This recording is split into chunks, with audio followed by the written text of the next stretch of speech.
Hello everyone, कैसे हैं आप सब। उम्मीद करती हूँ हमेशा की तरह आप सब बहुत अच्छे होंगे।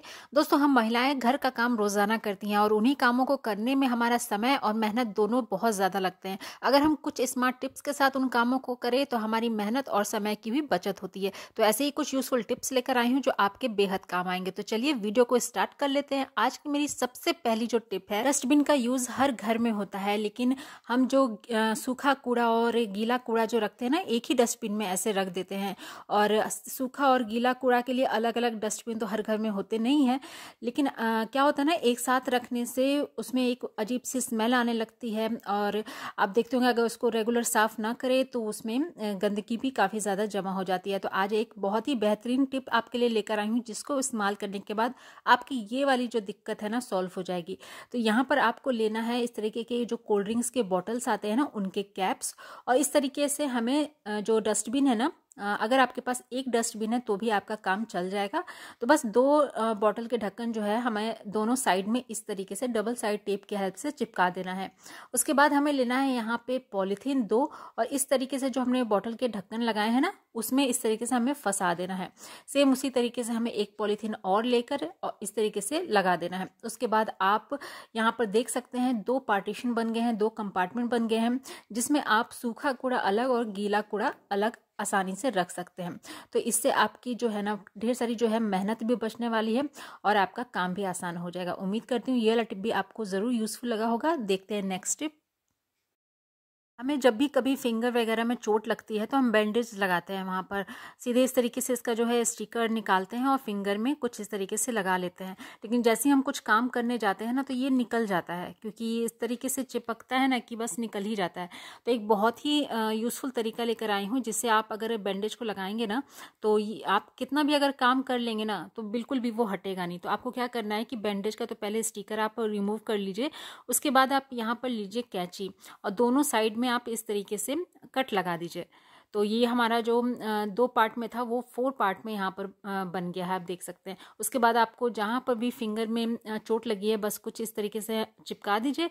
और जो ये हमने जो बैंडेज को कट किया है ना, वो जिस तरीके से क्रॉस रहता है ना, क्रॉस बना रहता है, बस उस तरीके से हमें इसको चिपकाना है। तो आप इस तरीके से अगर बैंडेज को लगाइएगा ना, तो आप काम भी करिएगा तो आपका जो बैंडेज है ना वो नहीं निकलेगा, काफ़ी टाइम तक ये ऐसे ही रहता है।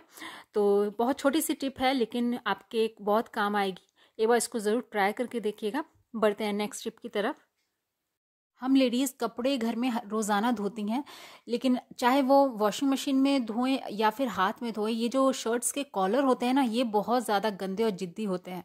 अगर इसको हम नॉर्मली सीधे साबुन से अगर धो दे और रगड़ दे तो भी ये जल्दी साफ़ नहीं होते हैं, या फिर अगर इसको हम मशीन में रख देते हैं ना, तो भी अलग से निकाल कर इसका जो कॉलर होता है ना, वो हमें रगड़ना पड़ता है।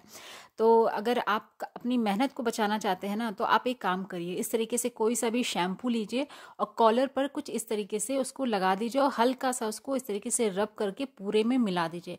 अब आप चाहे वॉशिंग मशीन में अगर कपड़ा धोते हैं तो वॉशिंग मशीन में रख के इसको वॉश करिए, बहुत ही आसानी से ये जो कॉलर में जो गंदगी लगी रहती है ना, वो साफ़ हो जाता है। या फिर अगर आप हाथों से धोते हैं तो बस इस तरीके से बाल्टी में पानी रख कर उसको रिंस करिए। उसके बाद बस इसको हल्का सा वॉश कर लीजिए और इसके जो कॉलर के जो दाग है ना, बहुत ही आसानी से छूट जाते हैं। तो बस एक सिंपल सी टिप को हमें यूज़ करना है और जो ये हमारे कपड़ा धोने की जो मेहनत है ना, बहुत हद तक कम हो जाएगी।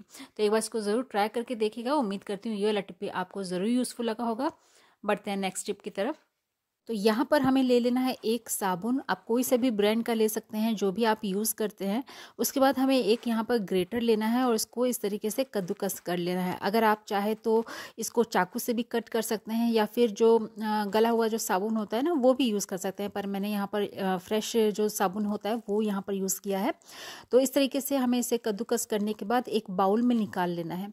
उसके बाद हमें जाना है गैस की तरफ और गैस ऑन करना है, और गैस की जो फ्लेम है ना, वो एकदम लो कर देनी है। उसके बाद इसमें हमें ऐड करना है थोड़ा सा दूध। इस तरीके से दूध रखने के बाद इसको हमें अच्छे से मिला लेना है। जो गैस की फ्लेम है वो एकदम कम रहेगी और धीरे धीरे इसको हमें मेल्ट अच्छे से कर लेना है, जब तक ये साबुन दूध में अच्छे से मिल ना जाए। जब ये अच्छे से मिल जाए तो आप इसको उतार लीजिए। उसके बाद इसको थोड़ा सा ठंडा होने दीजिए। उसके बाद इसमें हमें ऐड करना है शहद।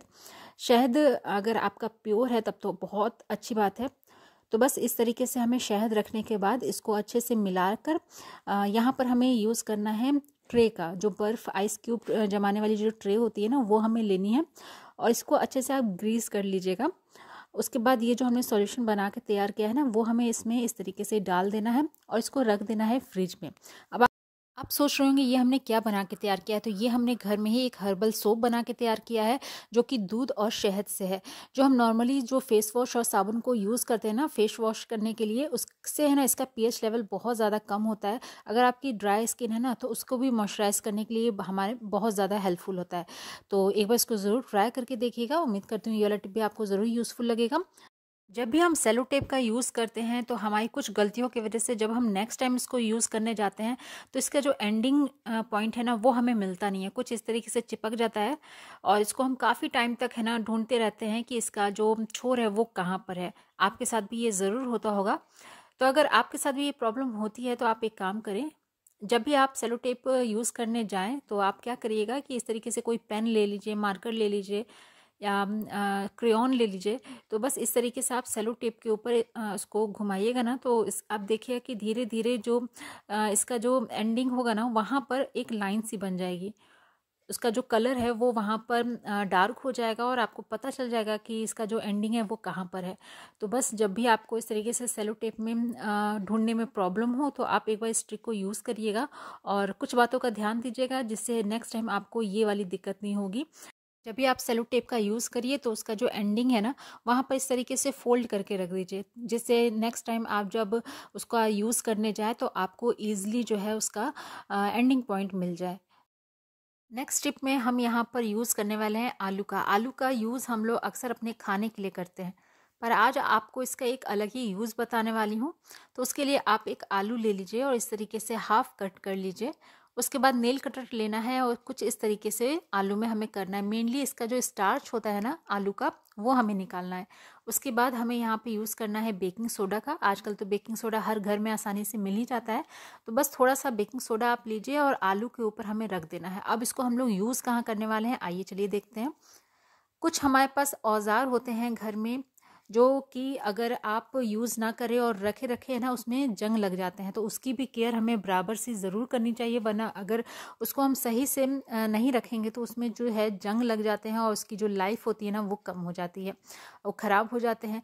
तो ये जो हमने आलू और उसके ऊपर बेकिंग सोडा रखा है ना, तो बस इस तरीके से औजार पर हमें उसे चला देना है। और इससे क्या होता है ना कि स्टार्च होता है और बेकिंग सोडा, इनके रिएक्शन से जो इसके जो जंग है ना बहुत ही अच्छे से निकल जाता है और इस तरीके से जो हमारे औजार हैं अच्छे से साफ़ सुथरे भी रहते हैं।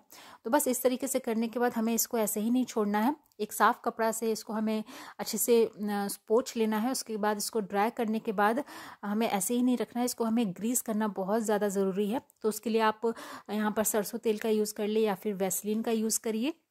तो इस तरीके से हम अपने घर के जो औजार होते हैं ना उनकी केयर भी कर सकते हैं। तो यहीं पर आज अपने वीडियो का एंड करती हूँ। उम्मीद करती हूँ आज के जो सारे टिप्स और ट्रिक्स हैं ना आपको ज़रूर यूज़फुल लगे होंगे। वीडियो अच्छा लगा है तो एक लाइक ज़रूर करिएगा, चैनल पे न्यू है तो सब्सक्राइब कर दीजिएगा और ज़्यादा से ज़्यादा शेयर करिएगा अपने फैमिली और फ्रेंड्स में। कल फिर मिलती हूँ एक नए वीडियो के साथ, कुछ नए टिप्स और ट्रिक के साथ। तब तक के लिए अपना ख्याल रखिएगा। Good bye.